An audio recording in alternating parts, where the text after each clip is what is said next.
Welcome back. This is Rich again, back for an exclusive YouTube video blog. Tonight's YouTube video blog is about why Jim Cornette should be inducted into the WWE Hall of Fame. Tell you about that, and I'll be back with that subject. But first, these important messages. Don't forget to listen to Crystal's Time Machine each and every Friday and Saturday night from 9 to 11 p.m. on WCAP 980, where everybody gets it. Can't catch the show live. Listen to your podcast exclusively on archive.org. Goes back to October 2015. Follow Crystal on Twitter at Crystal Amy John and Machine Crystal. Follow her on Instagram at Crystal Johnson. Follow her on Facebook, the official Crystal's Time Machine Facebook page, the official Crystal's Time Machine group page, and game show fan page. And follow Crystal on YouTube at Crystal Johnson. One exclusive video a week. Follow me on Twitter at Chewy7. Follow me on Instagram at Rich Celisol. Follow me on YouTube at Rich Celisol, and which I do 2 exclusive video blogs. And follow Dave Weatherman Boosters for like a weather page. And follow Jen Johnson on Twitter, okay? And now back to the feature presentation. My next video blog subject is about why Jim Cornette should get an induction into the WWE Hall of Fame one of these days.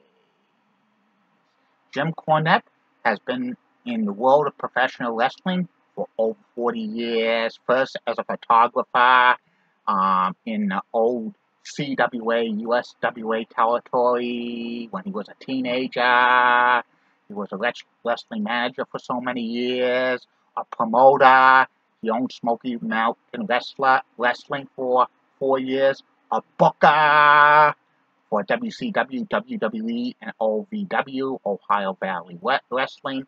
He was also a color commentator for WCW and WWE, and he's hosted a podcast for many years, the Jim Cornette Experience and Corny's Drive-Thru, which both are co-hosted by Brian Last. Jim wrestling managerial career lasted from 1982 through the late 1990s. He first was in the CWA, which eventually became the USWA. He was the co-manager of Jimmy Hart's First Family. And he managed such wrestlers as Kamala, One Man Gang, and Coco Beware, Bobby Eaton, Ken Patera, the Assassins, and so many others.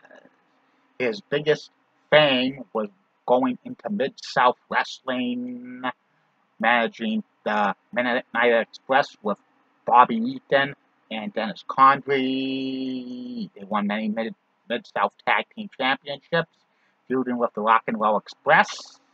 Also having a feud with Cowboy Bill Watts, and also Jim Cornette's Midnight Express went to World Class Championship Wrestling, and they feuded with the Fantastics. They were there for about 6 months, and then they went to Jim Crockett Promotions, which turned into WCW, staying there for over 5 years, and the Midnight Express won the NWA World Tag Team Championship and several U.S. Tag Team Championships along the way. Dennis Condrey was replaced by Sweet Stan Lane. Bobby Eaton was still around, and Jim Cornette eventually became a color commentator for WCW programming, and he was on the booking committee. By 1990, Jim Cornette got fed up with the politics of WCW. He left there with Sweet Stan Lane and started Smoky Mountain Wrestling, which was a regional promotion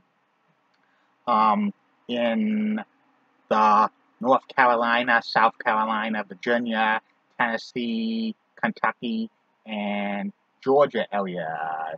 Was it kind of in between where they used to have regional promotions as Southeastern Championship Wrestling, Jim Crockett Promotions, and Georgia Championship Wrestling.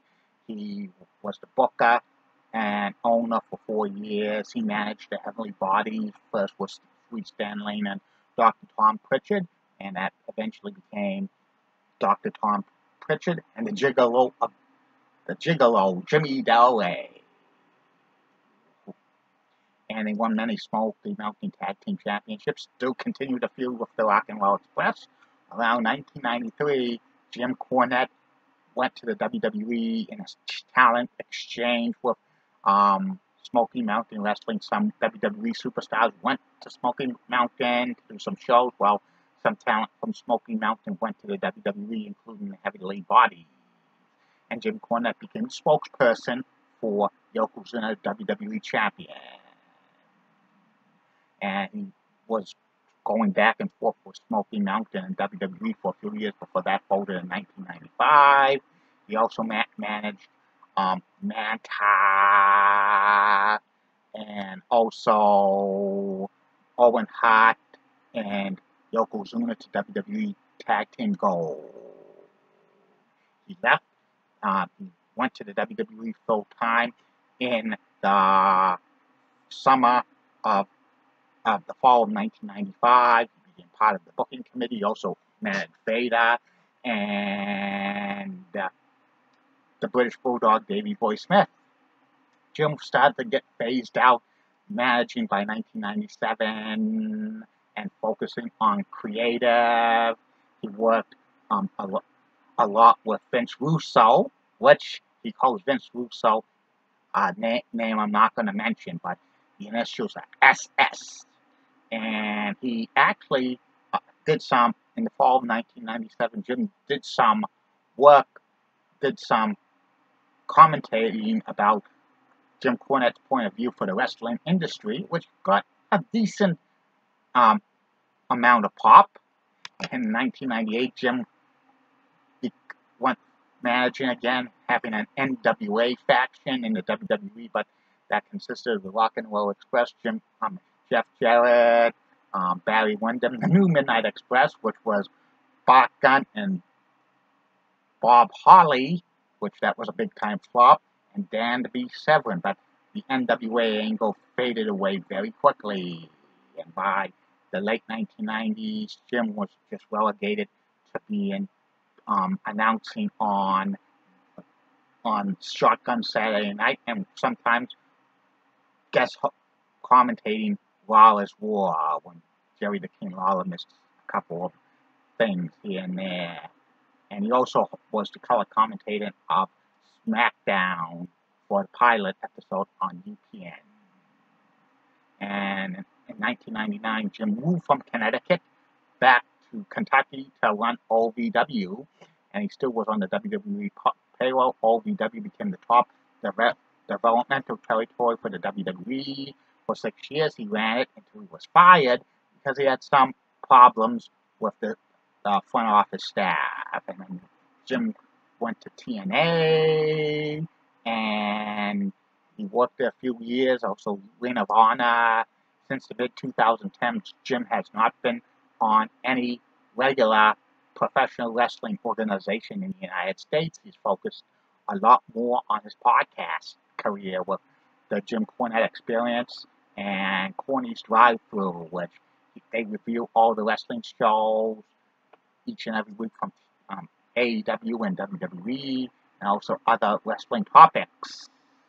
And Jim has, badmouthed a lot of wrestling individuals over the years.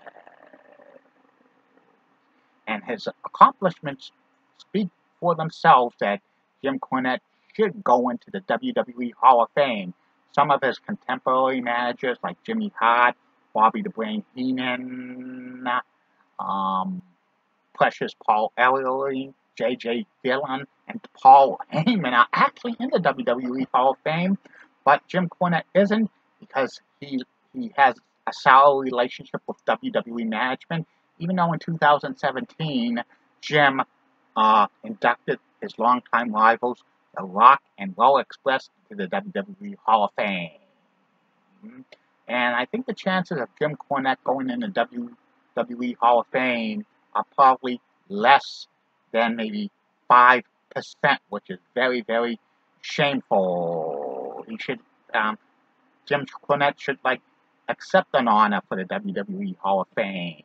But it's not going to happen, and there's a lot of things that probably will happen for that, including